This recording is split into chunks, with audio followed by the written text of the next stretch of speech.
Good evening, visitors, and welcome to the Australian War Memorial's Last Post ceremony. My name is Dan Hiscock, and joining us today from the Australian Army is Major Carmen Burke. We are honoured to acknowledge Brigadier General Go P. Ming, Chief of Staff, Joint Staff, Singapore Armed Forces, Brigadier General Frederick Chu, Deputy Secretary of Policy of the Ministry of Defence, Singapore, accompanied by Air Marshal Robert Chipman, Vice Chief of the Defence Force, Mr Hugh Jeffrey, Deputy Secretary Strategy, Policy and Industry at the Department of Defence, and their accompanying delegation. We also warmly welcome the anniversary delegation of women veterans who were the second group of women to commence training with the 1st Recruit Training Battalion at Kapooka 40 years ago, and representatives from 1st Recruit Training Unit from the Royal Australian Air Force Base in Wagga Wagga, New South Wales. As always, we welcome the veterans who have served, those still serving, and the families that love and support them. The live stream of this ceremony is made possible by the Return and Services League of Australia and the RSL and Service Clubs Association, and we welcome members who are watching the broadcast of this ceremony across Australia. During this evening's ceremony, wreaths will be laid at the base of the pool of reflection by visitors to the memorial. Now, if you're able, I invite you to please stand and join in singing the National Anthem.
Thank you. If you wish to and you're able, please be seated.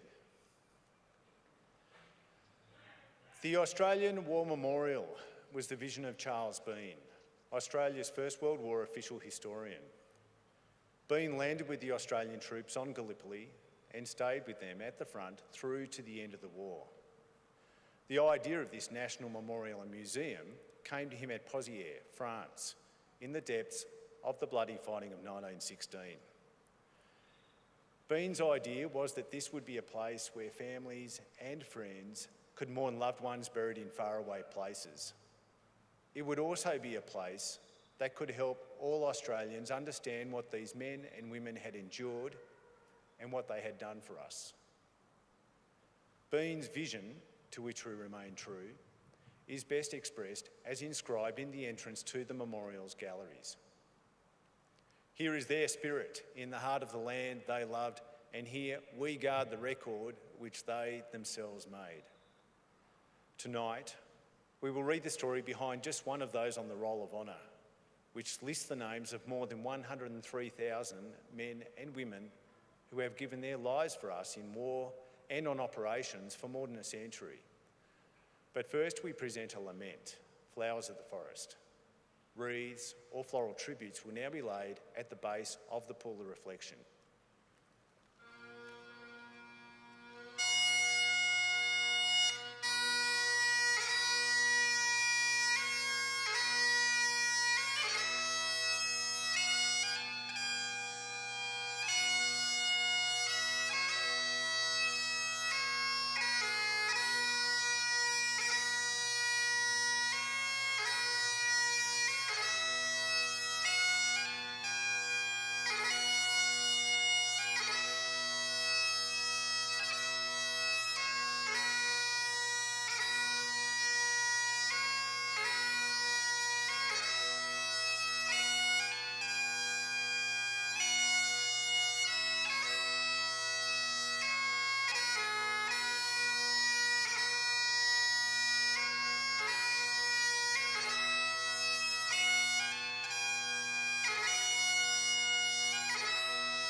Today we remember and pay tribute to air mechanic Leo Thomas Williams. Leo Williams was born in December 1890 in Fitzroy, Victoria. He was the son of Norman Henry Williams and had a brother named Peter. He attended St Ignatius Roman Catholic School in Richmond before apprenticing with his father as a carpenter and joiner.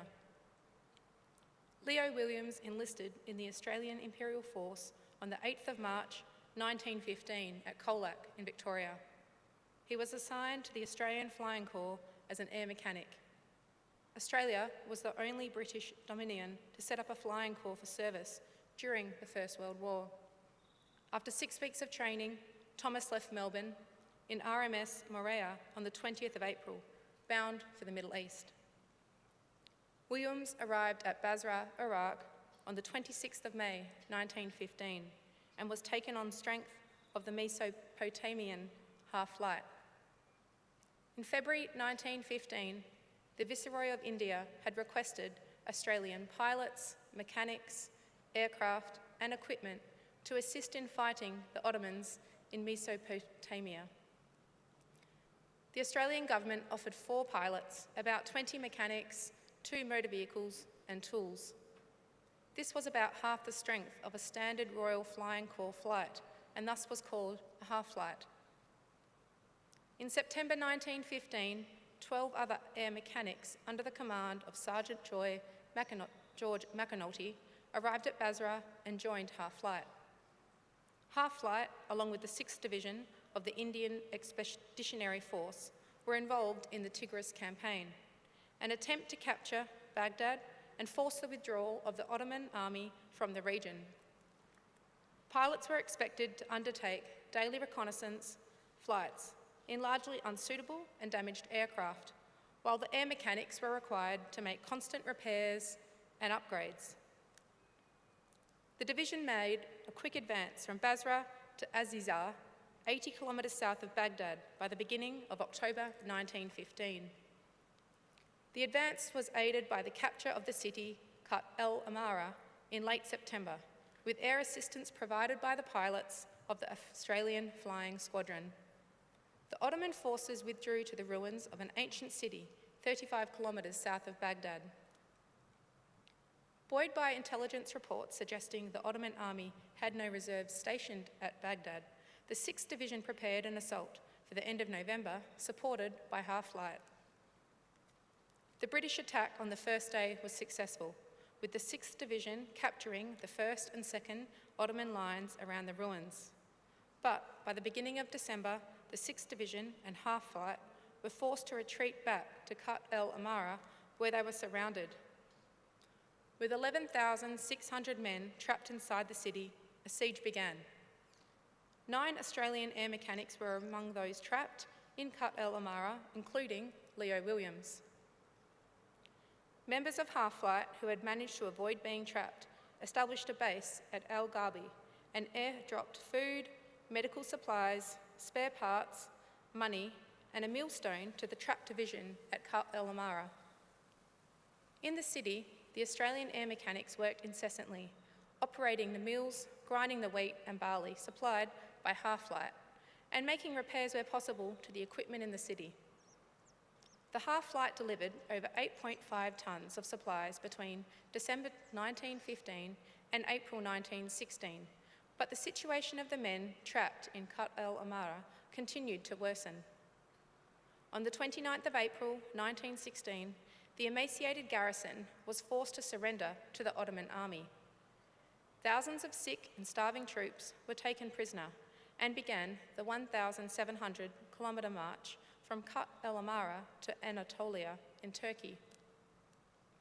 The men were tied together, robbed of their clothing, boots and personal possessions, and harassed by Bedouin tribes along the march. Medical assistance, rations and water were limited, and thousands died of dysentery, malaria, ulcerated feet and exposure. Of the 9 Australian air mechanics who were captured at Kut El Amara, only 2 survived to reach the main prison camp in Anatolia. Leo Williams died of starvation at Adana in Turkey on the 13th of July 1916. He was 25 years old.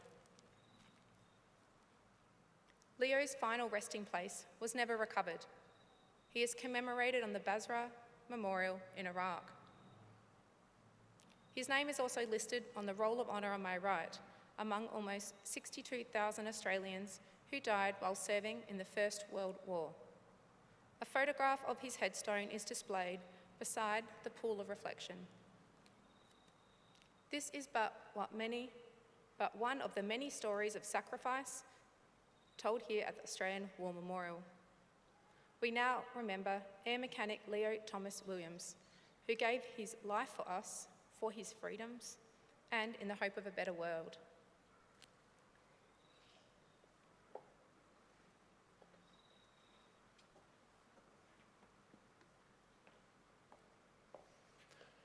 Please stand for the reading of the Ode and sounding of the last post.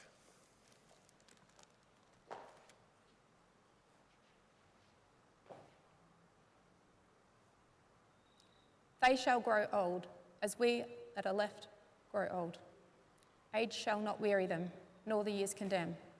With the going down of the sun, and in the morning, we will remember them. We will remember them.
Lest we forget.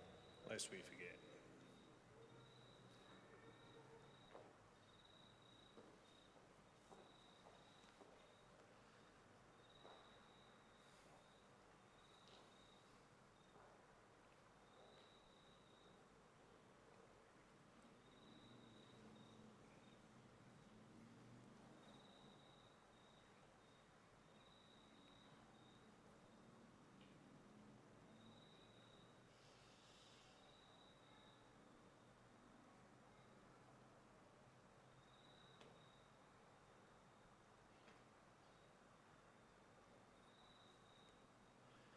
We'll leave you this evening with the words of the memorial's founder, Charles Bean.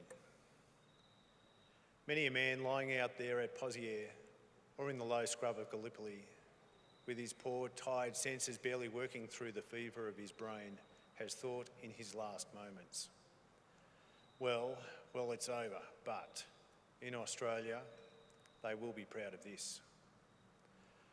Ladies and gentlemen, girls and boys, that concludes the last post ceremony. On behalf of the Director, the staff and the volunteers, thank you for visiting the Australian War Memorial today and for your continued support during the Memorial's development project.